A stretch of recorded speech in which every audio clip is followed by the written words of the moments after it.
পরাণের পাখি শহীদ আল্লামা দেলাওয়ার হোসাইন সাইদি রহমতুল্লাহ আলাইহি এই ময়দানে তিনি 24 বছর এসেছিলেন একাধারে। আমি ছেলের এই 3 বছরে মাত্র একদিন তার সাথে ছিলাম।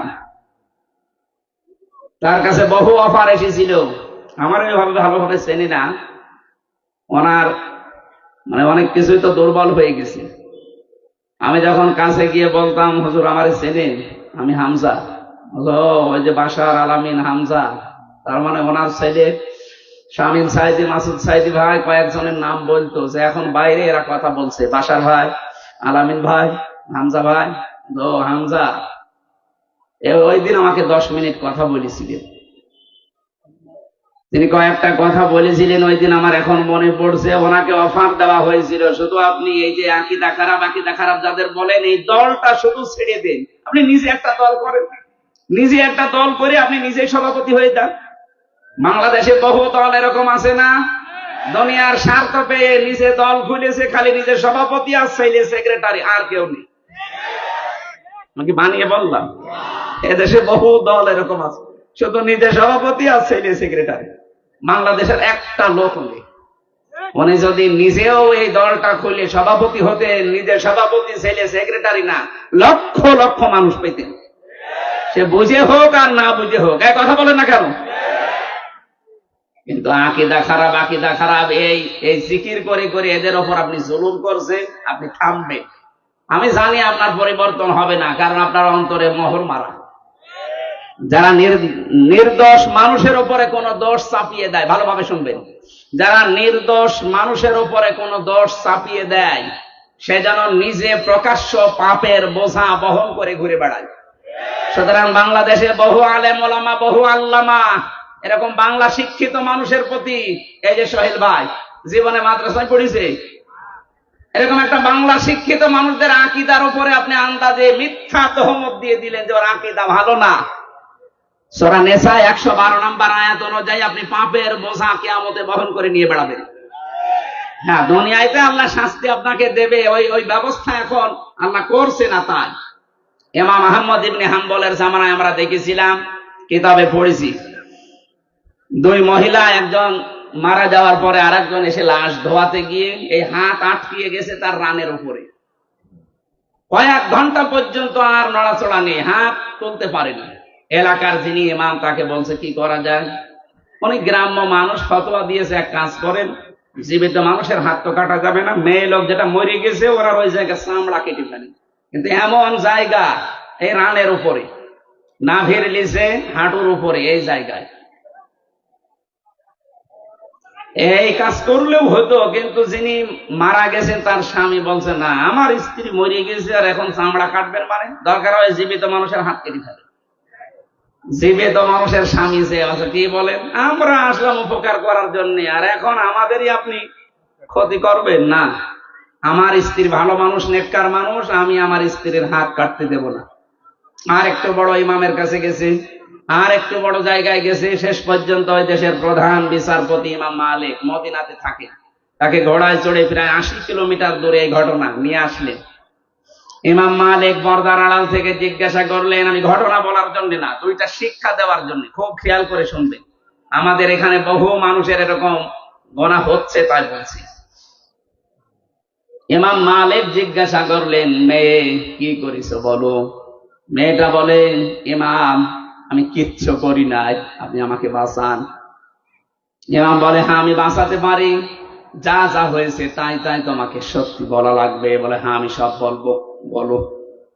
আমি আসলাম বাড়ি থেকে, মেয়েটাকে চাদর দিয়ে চারদিকে ঘিরে নেওয়া আছে, তার প্রসাব পায়খানা পরিষ্কার করিয়ে আমি শুধু রানের উপরে হাত দেওয়ার সময় একটা মন্তব্য করেছিলাম। মন্তব্যটা এই, মারা যাওয়ার কিছুদিন আগে একটা পুরুষের সাথে বাড়িতে ঢুকতে দেখেছিলাম আমি, কিন্তু পুরুষটা কে এটা আমি ধারণায় আমার আসে নাই, চিন্তায় আসে নাই। পরবর্তীতে এই যে হাত লেগে যাওয়ার পর যখন সব দিকে হইচই পড়ে গেছে, তখন তার ছেলে আর স্বামীকে জিজ্ঞাসা করা হয়েছে যে এই কাজটা আমি করে ফেলেছি। আমি কিন্তু একটা ধারণা করেছিলাম এই মহিলার উপরে। কিছুদিন আগে, খুব বেশি হলো আজকে থেকে 7 দিন আগে, একটা পুরুষের সাথে তাকে আমি বাড়িতে প্রবেশ করতে দেখেছি। আমি ধারণা করেছিলাম তোমার উপরে তো ফিটফাট ভালোই লাগে, ভেতরে চরিত্র এত খারাপ পুরুষের সাথে, অথচ এটা ছিল তার আপন ভাইয়ের ছেলে। ভাইয়ের ছেলে তার জন্য কি হয় বলেন তো? ফুফু। কি হয়? 14 জন পুরুষের সাথে একজন মহিলার দেখা করা যায় যাচ্ছে, তার ভেতরে এটা একটা। কথা বলেন না কেন? 14 জন পুরুষের সাথে একজন মহিলার দেখা করা যায় যাচ্ছে, তার ভেতরে এটা একটা। নিজের আপন ভাইয়ের ছেলে, আপন বোনের ছেলে, এদের সাথে দেখা করা ফুফুর জন্য, খালার জন্য জায়েজ নেই? বলেন বলেন। তা আমি তো পর পুরুষ মনে করে আন্দাজে ধারণা করেছি, নিক্ষেপ করার কারণে আমার মনে হয় আল্লাহ হাত আটকিয়ে দিয়েছে। ইমাম মালিক বললেন, হ্যাঁ, এটা আমি ধারণা করছি। কোরআনে কারিম এরকম একটা কথা আল্লাহ জানিয়েছেন, অমাইয়াকেসেবে খতিআতান আও ইসমান সুম্মা ইয়ারমি বিহি বারিআন ফাকাদ ইহতামালা বুহতানা ওয়া ইসমাম মুবিনা। দুনিয়াতে এমন বহু মানুষ আছে নিজে পাপ করে, নিজে অন্যায় করে, আর অন্যায়টা যখন সংগঠিত হয়ে যায়, তখন একটা নিরপরাধ ভালো নির্দোষ মানুষের ওপরে দোষটা চাপিয়ে নিজে ভালো সাজে।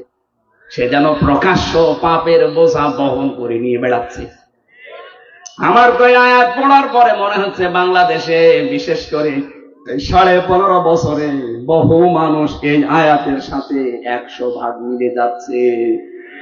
নিজে অন্যায় করে, নিজে রাতের বেলা গাছ কাটে, নিজে রাতের বেলা গাড়িতে আগুন লাগায়, আর ভালো মানুষের উপরে দোষটা চাপিয়ে তাকে ধরিয়ে দেয়। কথা বলে না কেন? ভালো মানুষ ঘুমিয়ে আছি ঘরে, চোখ খুলে দেখছি থানার হাজতে, কি গো তুই গাছ কেটেছিস? কখন? স্বপ্নে। কথা বলছে, এটা হয়েছে না বানিয়ে বললাম? কখন কাটলাম? আমি তো ঘরে ঘুমিয়েছিলাম, ওই ঘুমের ভেতরে স্বপ্নে। এটা মামলা, ওরকম স্বপ্নের মামলা, গায়েবী মামলা। এক একজনের নামে 300, 500, 550 পর্যন্ত মামলা দেখেছি। সত্যি মামলা হলে 5টার বেশি তো দিতে পারেন না। 550 মামলা কিভাবে দিলেন? ওই স্বপ্নে। ঠিক করিয়েছেন বলেন তো আপনি? 3 বছরে বহু মানুষ আমাকে এসে বলছে, হুজুর আমার মামলা 313টা। মনে হচ্ছে বদরের সাহাবীদের উনি খুঁজিয়ে ফেলেছে।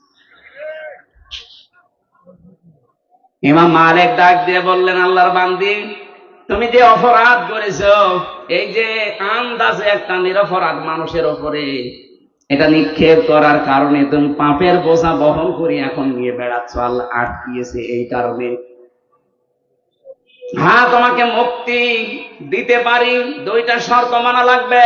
কোরআনে কারীম জানাচ্ছে, ওয়াল্লাযীনা ইয়ারমুনাল মুহসানাতি সুম্মা লাম ইয়াতু বিআরবা'াতি শুহাদা ফাজলিদুহুম সামানিনা জালদা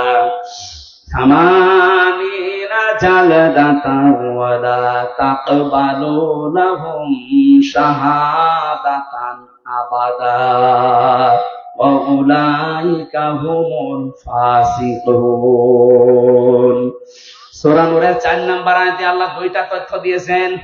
আল্লাযীনা ইয়ারমুনাল মুহসানাত, যারা নেককার সতী সাধবী নারীর উপরে জেনার তহমত লাগায়, অপবাদ দেয় ব্যভিচারের, সুম্মা লাম ইয়াতু বিআরবা'াতি শুহাদা, 4 জন সাক্ষী জোগাড় করতে পারে না, আল্লাহ বলেন ফাজলিদুহুম সামানিনা জালদা, তাদের প্রথম শাস্তি 80টা বেত মারা লাগবে। 2 নম্বরে ওয়ালা তাকবালু লাহুম শাহাদাতান আবাদা, কখনো তাদের সাক্ষী আর এই দুনিয়ায় গ্রহণ করা হবে না। তুমি যেহেতু অপরাধ করে ফেলেছো বিনা কারণে, একটা নিরপরাধ নেককার মহিলার উপরে জেনার এই তহমত লাগিয়েছো ধারণার মাধ্যমে, সুতরাং তোমাকে 2টা, 1 নম্বরে 4 জন সাক্ষী জোগাড় করা লাগবে। কোথায় পাবে? সাক্ষী আছে নেই। এটা যখন নেই তোমার 2য় নম্বর। 1ম নম্বর, সাক্ষী যখন নেই তাহলে এই শাস্তি পাওয়া লাগবে। আর দুনিয়ায় যতদিন বেঁচে আছো কোনদিন তোমার সাক্ষী গ্রহণ করা হবে না। বাংলাদেশে আয়াতটা যদি সংসদে কায়েম থাকতো, আল্লাহর কসম এদেশের বহু মিথ্যা মামলা এমনি মিটে যেত। কারণ সাক্ষী জোগাড় করতে পারতেন না। 2 নম্বরে যারা সাক্ষী ঠিক পর্যন্ত দিতে পারবে না, এই মানুষগুলোর কোনোদিন তাদের পক্ষে আর সাক্ষী দেওয়া বৈধ নেই, জায়েজ নেই, তাদের সাক্ষী আর গ্রহণ করা হতো না। আমার মামলার যারা আয়ু ছিল বলেন তো, এই কয়েকদিন আগে আমার মামলা সব খারিজ হয়ে গেছে, আদালত কর্তৃক প্রমাণিত যে আমি নির্দোষ, আমার কোনো দোষ নেই।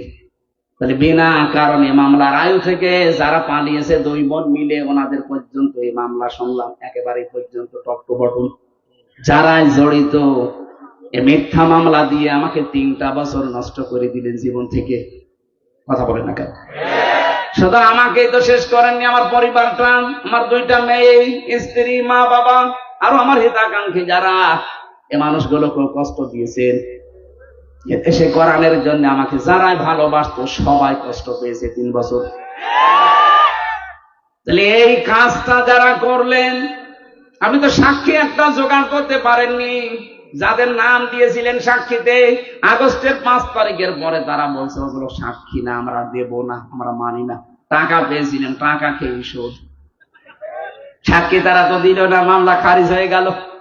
এমনকি ওই দিন আমি দেখেছি, আমি আদালতে নিচে দাঁড়িয়েছিলাম, জজ সাহেব এগুলো দেখার পরে বলছে কি দেখে বিচার করবো, এর তো কোনো মাল নেই, যান সব খারিজ করে দিলাম। মনে মনে বলছিলাম যে স্যার, এই 3 বছর তো মামলা আপনার কাছে ছিল, তখন তো বলেননি মাল নেই, হঠাৎ করে এখন বলছেন যে মাল নেই। উনি এই কথাই আমাকে বলতো, হুজুর কিছু করার নেই, হাত বাঁধা ছিল। কথা বলছেন এখন? এতদিন পর্যন্ত হাত বাঁধা ছিল, এই জন্য কিছুই বলতে পারি না। এখন হাত খোলা আছে, যা আসবে এরকম কিছু পাইলে আমি খারিজ করে দেব। ওই দিন আমাদের একবারে 9 জনকে মামলা থেকে অব্যাহত দিয়ে দিয়েছে। আমরা চাই এদেশে শুধু একটা হাত খোলা ছিল, আর বাকি সব হাত বাঁধা ছিল। এখন যেহেতু সব হাত খোলা আছে, এজন্য কিছুটা ন্যায় বিচার পাওয়া যাচ্ছে। আগামীতে যারা আসবে, এদেশে সবার হাত যেন আবু সাঈদের মতো এভাবে খোলা থাকে। হাত খোলা থাকলে ন্যায় বিচার পাওয়া যাবে। এই যে যারা আমার মামলার আয়ু থেকে শুরু করে যারা জড়িত, এই মানুষগুলোর সাক্ষী আর কোনোদিন গ্রহণ করা হবে না।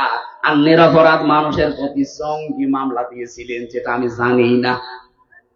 আপনি যদি আমাকে বলতেন যে শিবির করে, জামাত করে, তাও তো একটা মেনে নেওয়া যাইতো, তাও তো আমি সময় অ্যাক্টিভ ছিলাম না।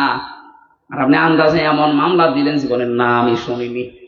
যে যে অপরাধ করে না, ওই অপরাধে তাকে যদি কেউ অপরাধী মানায়, ওই অপরাধ যতদিন সে না করবে ততদিন তার মরণ হবে না। এখানে জঙ্গি নাটক যারা সাজিয়েছিলেন, আজ প্রায় সবগুলো তারা এই জঙ্গি মামলারই আসামি। বিশেষ করে কাউন্টার টেরোরিজমের ওই সময় যিনি প্রধান ছিলেন, ওর নাম মনিরুল। এই জঙ্গি শব্দটাকে পুঁজি করে দেশে বহু মানুষকে মাটির নিচে নিয়েছে, বহু মানুষকে জীবিত অবস্থায় জান কবজ করে ফেলেছে। এটা যারা সাজিয়েছিলেন, আজ দেখেন তারা এই মামলার আসামি। কোরআনের কথা যে কত বাস্তব, যে অপরাধ যে করে নাই তার উপরে যদি বিনা কারণে ওই দোষ কেউ চাপিয়ে দেয়, ওই দোষে আল্লাহ তাকে আগে দোষী করায়। এগুলো যারা জড়িত তাদেরকে আল্লাহ এই অপরাধী এখন বানাচ্ছে। আপনারা শিক্ষা নেবেন, আন্দাজে বিনা কারণে নিরপরাধ মানুষকে যেন উল্টা পাল্টা দোষ দেবেন না। কথা বলেন না কেন? এরপরে যদি কারো শিক্ষা না হয়, আমার মনে হয় ওর কপালে হেদায়াত আর নেই। তুমি যেহেতু সাক্ষী জোগাড় করতে পারো নাই, তোমার শাস্তি এখন হবে কি? 2 নম্বরে সামানিনা জালদা, 80টা বেত মারা হবে। জাল্লাদকে নিয়ে আসো। 80টা বেত চলছে, 79টা হয়ে গেছে, হাত খোলে না। জাল্লাদ বলে ইমাম কি করবো, আর একটা বাকি আছে। ইমাম সাহেব বললেন দাঁড়ান, আমি কোরআনের আয়াত 100% বিশ্বাস করি। আল্লাহ পাক কোরআনে কারিমে জানিয়েছে, ওয়া তাম্মাত কালিমাতু রাব্বিকা সিদকাও ওয়া আদলা লা মুবাদদিলা লিকালিমাতি। আমি আল্লাহ কোরআনে যত কথা দিয়েছি সব সত্য। সব কি? আরো জোরে বলেন। 2 নম্বরে ইনসাফপূর্ণ। 3 নম্বরে কোনদিন আমার কোরআনের কথা কিয়ামত পর্যন্ত কোনো পরিবর্তন হবে না, রদ বদল হবে না। 80টা তো দিয়েছি, সামানিনা জালদা, জীবনও তো হবে না, 79টা হয়েছে, আর একটা বাকি আছে। ঠিক আছে মারো। আর একটা যখন মারা হয়েছে সঙ্গে সঙ্গে হাত খুলে গেছে। আমি কি বোঝাতে চাইলাম বলেন তো? আন্দাজে একজনের উপরে বিনা কারণে দোষ চাপিয়ে দেবেন, আর মনে করছেন আমার তো কিছুই হচ্ছে না। আপনি প্রকাশ্য পাপের বোঝা কিয়ামতে বহন করে নিয়ে বেড়াবেন। টের পাচ্ছেন কি বললাম? এরপরেও যদি আপনার বিবেকের এই দরজা না খোলে, কি কি দিয়ে আঘাত করলে খুলবে বলেন? আমরা সাবধান হব এখান থেকে। যেহেতু নসিহতমূলক কথা বলছি, এটা তো রাজনৈতিক মঞ্চ না। যারা ভুল করেছিলেন তাদের আমি পথ বললাম যে এইভাবে তাওবা করে ফিরে আসেন। আল্লাহ এরপরও যদি কাউকে পথ না দেখায়, এ দোষ কার? আল্লাহর দোষ। কোরআনে কারীম জানিয়েছে, ইয়া আইয়ুহাল্লাযীনা আমানু ইজতানিবু কাসীরাম মিনাজ যন্নি ইন্না বা'দাজ যন্নি ইসমুন ওয়া লা তাজাসসাসু ওয়া লা ইয়াগতাব বা'দুকুম বা'দা আইয়ুহিব্বু আহাদুকুম আইয়াকুলা লাহমা আখিহি মাইতান ফাকারিহতুমুহু ইলা আখিরি আয়াত। হে পৃথিবীর মানুষেরা, যারা ঈমানের দাবি করো তাদেরকে বলছি, আন্দাজে ধারণা করা থেকে বিরত থাকবা। আর এইটা করে করে আমাদের জীবনটাই 15.5 বছরে বিষিয়ে তুলেছিল। আন্দাজে ধারণা, এ ধারণা করা যে গোনার কাজ। তোমরা একে অন্যের পেছনে লেগে থাকবা না, এর কথা ওর কাছে লাগাবা না। এই যে দোষ চর্চা করা, মানুষের পেছনে লেগে থাকা, ফেসবুকে দেখতে পাচ্ছি এটা নিয়ে যুদ্ধ চলছে। এটা বন্ধ হওয়া দরকার। আপনি এমন এমন মানুষের পেছনে আন্দাজে দোষ চর্চা করেন, লেগে থাকেন, জানেন ওই লোকটার ভেতরের অবস্থা জানেন। আন্দাজে একটা মিথ্যা যে ছড়িয়ে দিলেন, আপনার কারণে ওর সম্মান নষ্ট হয়। কথা বলেন না কেন? এটা ফেসবুকে আজ দেখতে পাওয়া যাচ্ছে না? আন্দাজে একজন মানুষের পেছনে এমন লাগা লাগে মনে হয় ও সব জানে, অথচ পেটে বোম মারবেন ও কিছু বলতে পারবে না। আশা করছি এই গোনা থেকে আপনি মুক্ত হবেন এক্ষুনি। সঠিক না জেনে আন্দাজে কোনো কথা বলবেন না। আমি এর আগে কিছু বলে ফেলেছিলাম, আমি তওবা করে নিয়েছি। না, আমি মিথ্যা বলিনি, আমি ভুল তথ্য মিস্টেক হওয়ার কারণে বলে ফেলেছিলাম। তাও আমার নিজের কথা না, আমাকে বলা হয়েছিল, আমি যাচাই না করে বলেছিলাম। এই জন্য যাচাই না করে বললে যে ক্ষতি হয়ে যায়, এটা আমি টের পেয়েছি। এই যে ফারুকের কথাটা বলেছিলাম, এটা আমার কথা না।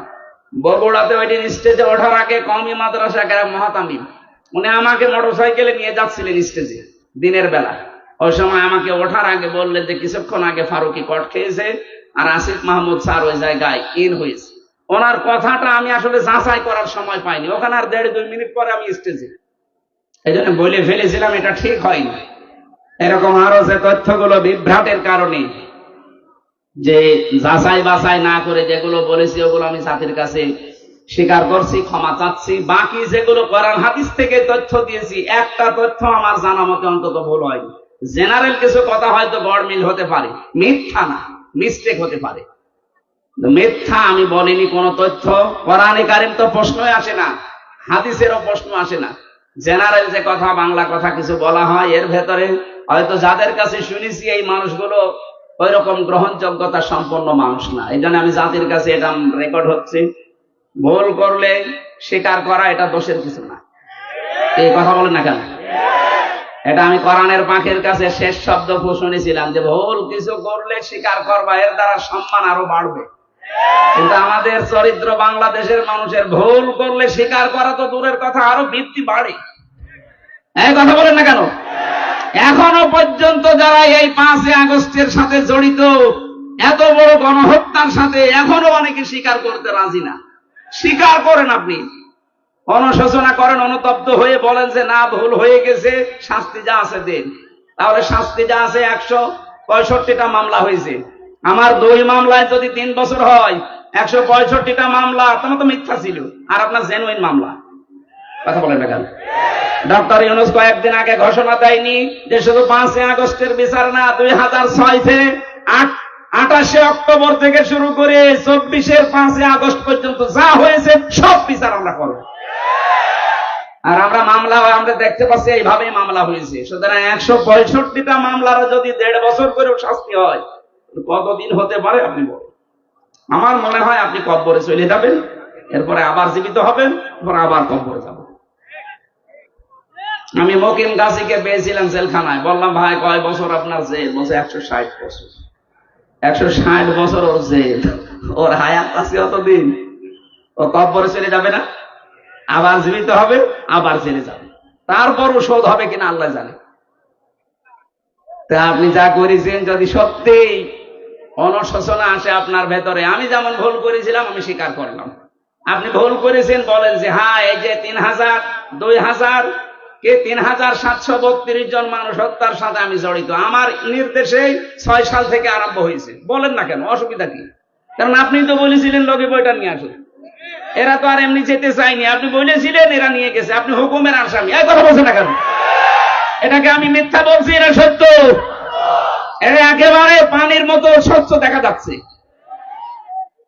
এক হিন্দু ড্রাইভারকে পেয়েছিলাম ওই 7 সালে, 6 সালের ঘটনার পরে, এখান থেকে যাচ্ছিলাম আমি সিরাজগঞ্জ গোল চত্বর থেকে, মাহফিল ছিল আমার এই যে রায়গঞ্জ না রায়পুর আছে এখানে ছিল, ওনারা মোটর সাইকেলে দিয়ে গেল এই মোড়ে, তখন বাসে আসতাম, তখন কেবল দাখিল পরীক্ষা দিয়ে আলেমে পড়ি, এই সময় ওই ছোটখাটো মিলাদ পড়তাম, আমারে নিয়ে বাসে তুলে দিল, বাসের গাড়ির ড্রাইভার এই যে নাটোর রোডে, এই বনপাড়ার এই রোডে যাওয়ার সময় রাস্তার মাঝে একটা কুকুর মরিয়ে পড়ে আছে, কুকুরের উপর দিয়ে না দিয়ে বাম দিয়ে দিয়ে গাড়ি ঝাঁকি দিয়েছে, ড্রাইভারকে বললাম আপনি এমন করলেন, এক্ষুনি তো উল্টিয়েছে, আমার বলছে দেখছেন একটা কুকুর মরিয়ে পড়ে আছে, আমি আবার ডবল করে চাকা দেবো, আমার বিবেক নেই। আমি বললাম আরে ভাই তো মরা কুকুর, একে মেরে ফেললে কি আর না মারলে কি? ড্রাইভার আমার দিকে ঘুরে বলছে হুজুর আপনি কি আসলে হুজুর নাকি বেশ ধরেছেন? আপনি কেমন হুজুর? দেখছেন যে একটা মরা কুকুর পড়ে আছে, আমি ডবল করে গাড়ির চাকা চালাবো, আমার বিবেক নেই?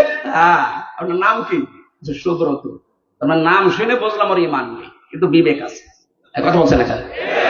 ওর গায়ে থাবা দিয়ে বলেছিলাম যে ভাই আপনার ইমান নেই কিন্তু আপনার বিবেক আছে, যে মরা জিনিস আপনি আর ডবল করে মারলেন না। অথচ গত বছরে, এটা 7 সাল, গত বছরে 6 সালের অক্টোবরের 28 তারিখে আমার জসিম ভাইকে ওরা মেরে ফেলার পরে লাশের উপরে ড্যান্স দিয়েছে। এদেরকে মানুষ বলা যায়? এখনো পর্যন্ত যারা বলছেন না কি হয়েছে কি হয়েছে, আপনার উপরে তো হয়নি। ওই জসিম যদি আপনার বাবা হয়তো আপনি টের পেতেন। কথা বলো না কেন? যার কাছে যে অপরাধ আমরা করি তার কাছে যে স্বীকার করব, অনুশোচনা করব, অনুতপ্ত হব, এটা আমাদের আদি পিতা করেছিলেন, এই জন্য সে মাপ পেয়েছেন। শয়তান করে নাই, এই জন্য সে মাপও পায় না। হযরত আদম আলাইহিস সালাম বলেছিলেন রব্বানা যালামনা আনফুসানা, হে আল্লাহ আমার ভুল হয়ে গেছে, আমি জুলুম করে ফেলেছি, তুমি যদি আমার উপরে রহমত নাজিল না করো, আমাকে যদি মাফ না করো, তাহলে আমি ক্ষতিগ্রস্ত হয়ে যাব। অন্যায় করার পরে স্বীকার করা, আফসোস করা, অনুশোচনা করা, অনুতপ্ত হওয়া, এটা আদম আলাইহিস সালামের খাসলত। কথা বলেন না কেন? আর অন্যায় করার পরে স্বীকার না করে আর্গুমেন্ট পেশ করা শয়তানের খাসলত। ও বলেছিল আনা খায়রুম মিনহু খালাকতানি মিন নার ওয়া খালাকতাহু মিন তিন, যে আমি একে সেজদা দেব মানে আমি আগুনের তৈরি আর ওটা মাটির তৈরি, আমার ভেতরে পাওয়ার আছে, শক্তি আছে, আমি সব জ্বালিয়ে দিতে পারি, আর ও তো মাটি, ও পড়ে থাকে, ও তো ক্ষমতাই নেই। শয়তান অহংকার করেছিল ক্ষমতার, পাওয়ারে, কিসে বলেন বলেন? শয়তান যদি ক্ষমতার অহংকার করার কারণে আল্লাহর কাছে 2টা জিনিস থেকে চিরবঞ্চিত হয়েছে, 1 নম্বরে শয়তান কোনোদিন ক্ষমা পাবে না, 2 নম্বরে শয়তান কোনোদিন জান্নাত পাবে না। 15.5 বছরে যারা ক্ষমতার দম্ভ দেখিয়েছেন, যারা ক্ষমতার দম্ভ দেখিয়েছিলেন, বলেন তো এই শয়তানের সাথে মিলে যাচ্ছে কিনা? আমি কোরআনে কারিমে একটা আয়াত পেয়েছি, আল্লাহ পাক বলেন ফাতিলকা বুয়ুতুহুম খাওবিয়াতাম বিমা যালামু, আল্লাহ যেন হাত দিয়ে দেখাচ্ছে, হে নবী ওই যে ওই ঘরের দিকে তাকান, ফাতিলকা বুয়ুতুহুম খাওবিয়াতাম বিমা যালামু ইন্না ফি যালিকা লাআয়াতাল লিকাওমি ইয়ালামুন। এটা সূরা নামলের ভেতরে আছে, 52 নম্বর আয়াত। আপনি একটু তাকান না কেন? আমি হাত দিয়ে দেখাচ্ছি, ওই যে ওই ঘর, যে ঘরে বসে জালেমরা দুর্বিসন্ধি করত। আজ সারা বাংলাদেশের 64 জেলার অবস্থা এক, যেখানে যেখানে জালেমরা দুর্বিসন্ধি করেছে ইসলামপন্থী মানুষদের বিরুদ্ধে, এ ঘরগুলো আজ আল্লাহ উজাড় গৃহ বানিয়ে দিয়েছে। আমার কুষ্টিয়ার খবর বলছি, সারা দেশের অবস্থায় কিন্তু একই। আপনি তাকান, এ ঘরগুলো আজ আল্লাহ মনে হচ্ছে হাত দিয়ে দেখাচ্ছে, ওই দেখ হানিফের ঘরের দিকে তাকা, টয়লেট বানিয়ে দিয়েছে, জাতীয় টয়লেট। আবু জাহেলের বাড়ি বানিয়েছিল আন্তর্জাতিক টয়লেট, এখানে তার আন্তর্জাতিক মানুষ আসে না, এই জন্য এটা বানিয়েছে জাতীয় টয়লেট। ইনোর বাড়ি বানিয়ে দিয়েছে জাতীয় টয়লেট।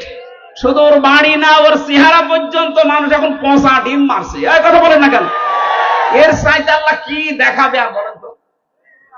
এটা তো কুষ্টিয়ার খবর বললাম, বাকি জেলাতে এর চাইতেও খারাপ অবস্থা, বিশেষ করে ঢাকা। এত জাঁকজমকপূর্ণ ছিল, কালকেই দেখলাম পেপারে, এত জাঁকজমকপূর্ণ ছিল যে জায়গাটা শুধু যেতে পারলে অনেকে চুমা খেত, সেই জায়গাটা এখন উজাড় গৃহ হয়ে গেছে। এই 3 মাসের ভেতরে সেই জায়গা মনে হচ্ছে শয়তান বাস করে।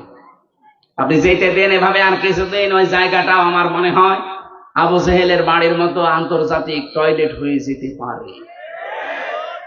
কাবা শরীফ যখন তাওয়াফ করছিলাম 16 সালে, হঠাৎ আমি উপরে আসলাম, দেখে আমার পেটে ব্যথা করছে। এক পুলিশকে ডাক দিয়ে বললাম, ভাই আমি তো এতক্ষণ ভালোই ছিলাম, আমার নিজের ভাষা না ওর ভাষা দিয়ে, যে এখন আমার পেটে ব্যথা করছে, কারণ কি? পুলিশ আমারে বলছে, ইয়া হাজি ওল হজ্জা তাই না বিলাদুকা। ও হাজি, দেশ কোথায়? যেহেতু মেন বাংলাদেশ, বাংলাদেশ থেকে এসেছি। আমার বলছে, আপনি জানেন না এটা কোন জায়গা? না তো। আবু জাহেলের বাড়ি, আপনি এখনো পায়খানা না করে দাঁড়িয়ে আছেন, তাড়াতাড়ি করে। আল্লাহ সত্যি ওর কথা মতো যে কাজ করে দেখে আমার পেটের ব্যথা ভালো হয়ে গেছে। আমার তো মনে হচ্ছে এরকমই কিছু সামনে হতে যাচ্ছে, নাই তো আল্লাহ ফা তিলকা দিত না। তিলকার আগে ফা আছে, যারা আরবি গ্রামার বোঝে ওদের জিজ্ঞাসা করেন। বালাগাত মান থেকে ফা শব্দটা 13টা অর্থে ব্যবহার হয়। সত্যি যে সমস্ত ঘরে বসে দুর্বিসন্ধি হয়েছে জুলুম করার জন্য, ওই ঘরগুলো আল্লাহ বাস্তবে এভাবে দেখিয়েছে। ফা তিলকা বয়ুতুহুম, বায়তুনের বহুবচন বয়ুত, তার মানে এদেশে বহু ঘরে এরকম জুলুমের কথাবার্তা বলা হয়েছে, দুর্বিসন্ধি করা হয়েছে। এই আয়াতগুলো আমার মনে হয় সামনে আমাদেরকে আল্লাহ একেবারে খাপের খাপ, মমতাজের বাপ দেখাবে। এই কথা বলছে না কেন? আমাকে রাগ হয়ে গেল। এজন্য ধারণা থেকে বেঁচে থাকবেন, উল্টাপাল্টা ধারণা করবেন না কারো উপরে। যাদের উপরে আন্দাজ এরকম তহমত দিচ্ছেন যে আকীদা খারাপ, আকীদা খারাপ, ওদের আকীদা পবিত্র কত আপনি টের পাচ্ছেন। আমি নিজে কাছে থেকে দেখেছি এই মানুষের আকীদা, বিশ্বাস, এদের যে আল্লাহর উপরে তাওয়াক্কুল, এই মানুষগুলোর যে ইখলাস, কাছে না থাকলে দূর থেকে খালি ফতোয়াই দিয়ে যাবেন। 5 দিন থাকেন তার কাছে, তার ইবাদতের মাত্রা কি আপনি এখনো টের পাননি। আন্দাজে সারা পৃথিবীর মানুষের মহব্বত আল্লাহ তার অন্তরের ভেতরে, তার মহব্বত সারা পৃথিবীর সৃষ্টি জগতের ভেতরে এমনি ঢুকিয়ে দেয়, কাজ করা লাগে। এই কথা বলছে না কেন? তার মতো চেহারার মানুষ নেই দেশে। ওই তাদের উপরে তো মানুষের ভালোবাসা মহব্বত তৈরি হয় না। তৈরি হয় কেন? ইন্নাল্লাযীনা আমানু ওয়া আমিলুস সালিহাতি সায়াজআলু লাহুমুর রহমানু উদ্দা। যারা ঈমান আনে, ঈমানের দাবি অনুযায়ী যারা ভালো ভালো কাজের আঞ্জাম দেয়, এখানে সালেহ শব্দটা আছে। সালেহ মানে কি বলেন তো? আমরা অনেকেই মনে করি সালেহ মানে নেককার, ভালো না। শুধু এতটুকু না, আধুনিক ব্যাখ্যা হচ্ছে সালেহ মানে যোগ্য। সালেহ মানে কি? এই বাংলাদেশে সত্যিকার অর্থে যারা ঈমান এনেছে, ঈমানের দাবি অনুযায়ী তারা এমন সালেহ, এমন যোগ্যতা সম্পন্ন মানুষ তৈরি করতে চাচ্ছে যারা এই দেশটা চালাতে পারে। আমি নাম নিলাম না, আপনি একটু খোঁজ করে দেখেন। সালেহ শব্দের ব্যাখ্যাটা তারা বাস্তবে আজ দেখাচ্ছে। আজ আমাদের চিকিৎসা বিভাগে লোক নেই, তারা লোক তৈরি করছে। বিচার ব্যবস্থায় লোক নেই, তারা লোক তৈরি করছে। প্রশাসনে লোক নেই, তারা লোক তৈরি করছে। উল্টা পাল্টা লোক না, যোগ্যতা সম্পন্ন লোক। এই কথা বলে না কেন? সালেহ শব্দটা তারা বুঝেছে। আর এটার জন্য যাদের বই লেখাপড়া করা লাগে তাদেরও আকীদা খারাপ বলেন। এই সালেহ শব্দের আধুনিক ব্যাখ্যা পেয়েছি 20 শতাব্দীর মুজাদ্দিদ সাইয়্যিদ আবুল আলা মওদুদী রাহমাতুল্লাহ আলাইহি তার লিখিত বই থেকে এই মানুষগুলো এই ব্যাখ্যা পেয়েছে। এই জন্য তো তারা এখন সালেহ শব্দটাকে বাস্তবে রূপ দেওয়ার চেষ্টায় আছে। আমরা শুধু মসজিদের ইমাম ভালো এটা জানি, মাদ্রাসার মহাতামিম ভালো, অধ্যক্ষ ভালো জানি, কিন্তু আমরা চাই ডাক্তারও যেন রাজশাহীর ডাক্তার ফাতেমা সিদ্দিকার মতো হয়, ডাক্তার যেন ফরিদপুরের ডাক্তার শাহিন জর্দারের মতো হয়, ডাক্তার যেন খুলনার ডাক্তার মতিয়ার রহমানের মতো হয়। এইরকম ডাক্তার বানাতে চায়, যোগ্য এবং সৎ। এই কথা বলেন না কেন? এই কর্মকাণ্ডে যারা নিজেদেরকে ইনভলভ করবে, আল্লাহ বলেন সায়াজালু, সিন দিয়েছেন, সায়াজালু লাহুমুর রহমানু বুদ্দা, সৃষ্টি জগতের ভেতর একটা মহব্বত আমি আল্লাহ তার প্রতি তৈরি করে দেব। আমি তো বাস্তবে তাই দেখতে পাচ্ছি। লোকটা সেখানে যাচ্ছে, আজ পঙ্গপালের মতো মানুষ ভালোবাসায় একটু দেখার জন্য, শুয়ে দেওয়ার জন্য পঙ্গপালের মতো ছুটতেছে। কেন? তারা দেখা যায় না টিভিতে, তারা দেখা যায় না মোবাইলে। এই সমস্যা কি? শেষ করে দেবো? এটা দিলেন কেন এখন? কমন সেন্স নেই আমার? কেন? কি সমস্যা কি? আপনি কথা শুনছেন না তাহলে? আমি কিন্তু জিজ্ঞাসা করবো চলে মানে কি? আধুনিক ব্যাখ্যা যদি বলতে না পারেন না, ওই খালি ১৫০০ বছর আগের পড়া বাদ দিন। আমার মনে হয় বিরক্ত হয়ে গেছেন আপনারা, না? শেষ করে দেব?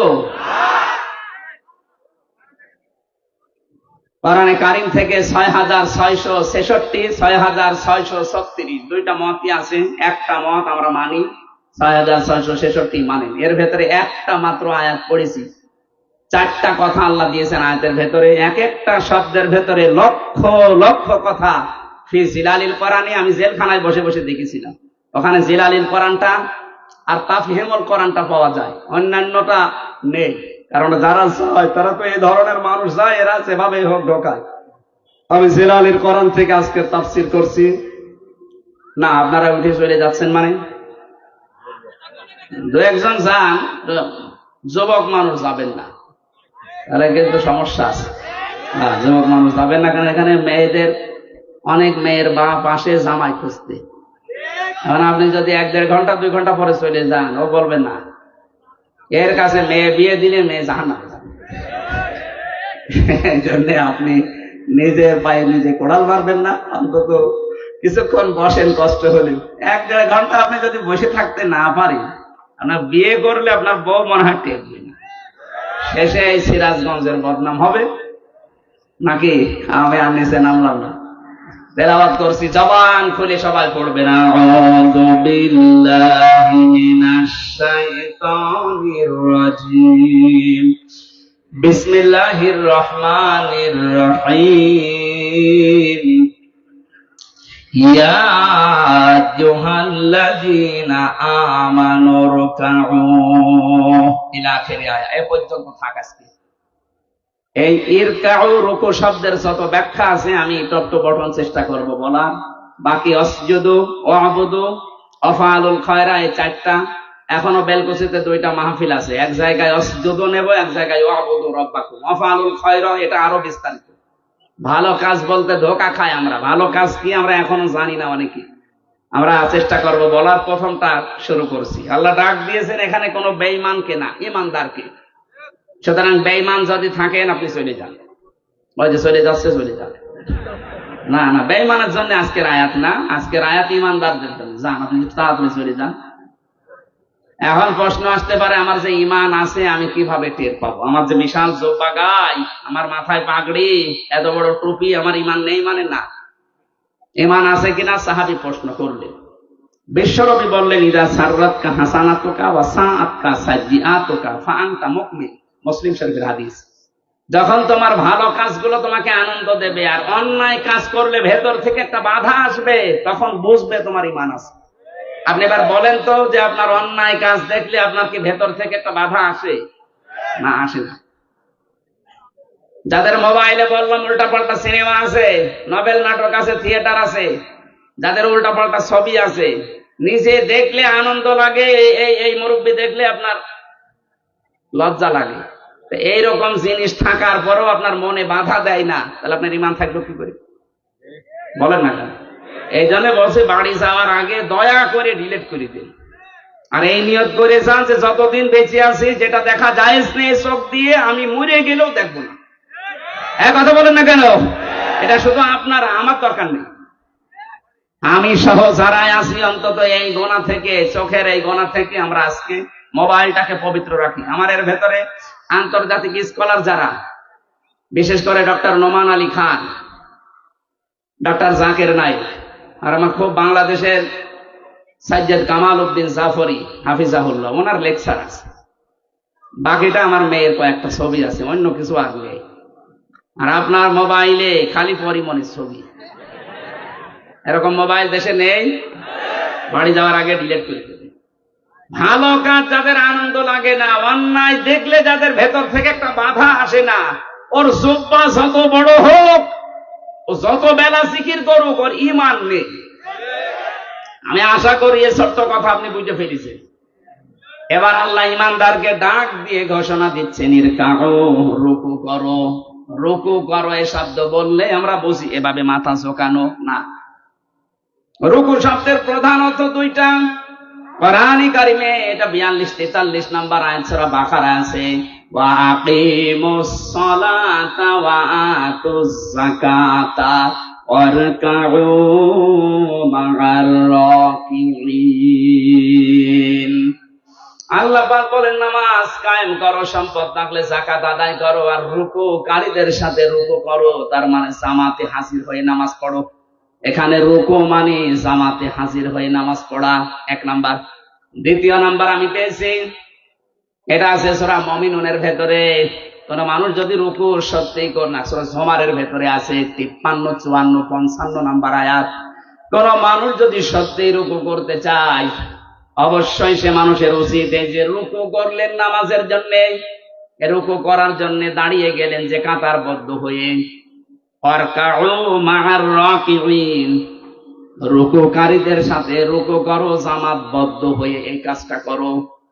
একা রুকু করার চাইতে জামাতে রুকু করলে 27 গুণ সওয়াব বেশি হয়। কয় গুণ? এই 27টা পয়েন্ট ওখানে লেখা আছে। আপনি এখানে আল্লাহর একটা বিধান মাত্র পালন করবেন, রুকু। কি পালন করবেন? এই রুকুটা পালন করার জন্য যখন দাঁড়িয়েছেন কাতারবদ্ধ হয়ে, একবারের জন্য মনের ভেতরে চিন্তা আসে যে আমার দুই দিকেই দাঁড়াবে জামাত ইসলাম। যদি বিএনপি, আওয়ামী লীগ, জাতীয় পার্টি, চরমনার কেউ দাঁড়ায়, আর আমি পেছনে দিয়ে দেব, আসে? মনের ভেতরে আসে? এখানে তো আসে না। এই শিক্ষাটা আপনার ব্যক্তি, পরিবার, সমাজ, রাষ্ট্রে নিয়ে যাওয়া লাগবে। এখানে আল্লাহর একটা বিধান পালন করার জন্য যেমন সবাই এক হয়ে গেছি, এখান থেকে বের হয়ে যে 27টা সওয়াব এমনি দেবে না, 27 গুণ সওয়াব এমনি পাওয়া যাবে না। 27টা শিক্ষা আল্লাহ দিতে চান। এই 27টা শিক্ষা আমার পরিবারের, সমাজে, রাষ্ট্রে আমি মিলাবো, এর নাম রুকু। এই রুকু যদি আজ বাংলাদেশে আমরা সত্যি মেনে চলতে পারতাম, 27 গুণ সওয়াবের জন্য যারা এই ফজরের নামাজে কষ্ট করে উঠে শীতের সময় যান, এই 53 বছর সময় লাগার কথা ছিল না। রুকুটা বুঝলে 53 বছর আগে এই দেশে রুকু রাষ্ট্রীয়ভাবে কায়েম হয়ে যেত। আর ওইটাই চাই আমরা। রুকু শুধু নিজে নিজে করবেন মানে, জামাতবদ্ধ হয়ে রুকু করেন। পরিবার, সমাজ, রাষ্ট্রে, সব জায়গায় আল্লাহর রুকু আপনি কায়েম করবেন। কোরআন পড়ার যে সমস্ত হক গুলো আছে, তার ভেতরে দ্বিতীয় হক এইটা, মান ক্বারাআল কুরআনা ফাস্তাযহারাহু। যে ব্যক্তি কোরআন পড়ে আর কোরআনকে যারা বিজয়ী করার জন্য চেষ্টা চালায়। এজহার মানে শুধু প্রকাশ করা না, এজহার মানে শুধু স্পষ্ট করা না, এজহার মানে দাঁড় করানো, এজহার মানে কায়েম করা, এজহার মানে প্রতিষ্ঠা করা, এজহার মানে বিজয়ী করে দেখানো। 53 বছরে আজও আমরা রুকু করতে আছি, কিন্তু কোরআনে কারিমকে আজও বিজয়ী করতে পারিনি। কথা বলে না কেন? এটা অনেকে রাজনীতি মনে করে আপনি দূরে থাকেন। কোন কারণে থাকেন আমি খুঁজে পাইনি। কোরআন পড়ছে সওয়াবের নিয়তি, অথচ কোরআনকে এজহার করার জন্য, বিজয় করার কোন চিন্তা ভাবনা নেই। এগুলো বোঝাতে গেলেও বলে হুজুর এটা দুনিয়ার কাজ, রাজনীতি। রাজনীতি হয় কি করে? ফাস্তাযহারাহু শব্দটা যারা বোঝে, অভিধান যারা বোঝে, আধুনিক অভিধান বেত্তা যারা লিখছে যে ফাস্তাযহারাহু মানে কোরআনকে যারা বিজয়ী করার চেষ্টা চালাবে, এই মানুষগুলো কোরআন পড়লে যে 4টা শর্ত আছে তাদের দ্বারাই আদায় হবে। কোরআন পড়তে হবে শুদ্ধ করে, কোরআন বুঝতে হবে, কোরআন নিজে মানতে হবে। 4 নাম্বার, কোরআন মানুষকে মানাতে হবে। এই জন্য আমরা যারা রুকু আল্লাহর নির্দেশ রুকু করতে চাই, এখন থেকে রুকু করলে যেহেতু 27 গুণ সওয়াব হয় রুকুকারীদের সাথে রুকু করলে, এই 27 গুণ সওয়াব নিতে হলে পরিবার, সমাজ, রাষ্ট্রে 27টা শিক্ষা মেলানোর দরকার আছে না নেই? পরিবারের শিক্ষা কির উপর? সম্মানিত মা বোন যারা এসেছেন, দেখলাম বহু মহিলা বসে আছে বিভিন্ন জায়গায়। মা বোনদের রুকু হচ্ছে শুধুমাত্র মাজা ঝুঁকিয়ে না, এটাই শেষ না। আপনি 4টা কাজ করবেন দুনিয়াতে: নামাজ পড়া, রোজা রাখা, আর কালো বোরকা পরলেই মনে করছেন আমি জান্নাত পেয়ে গেছি। জীবনও না। নেককার সৎ যোগ্য মহিলা জান্নাতের জন্য যোগ্যতা সম্পন্ন হওয়ার জন্য 4টা কাজ করা লাগবে। তিরমিজি শরীফ।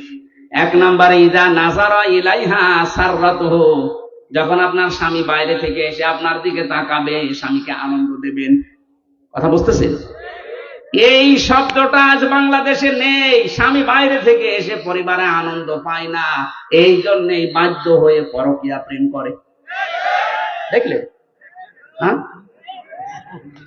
এরা যে পায় না পরকীয়া প্রেম করে।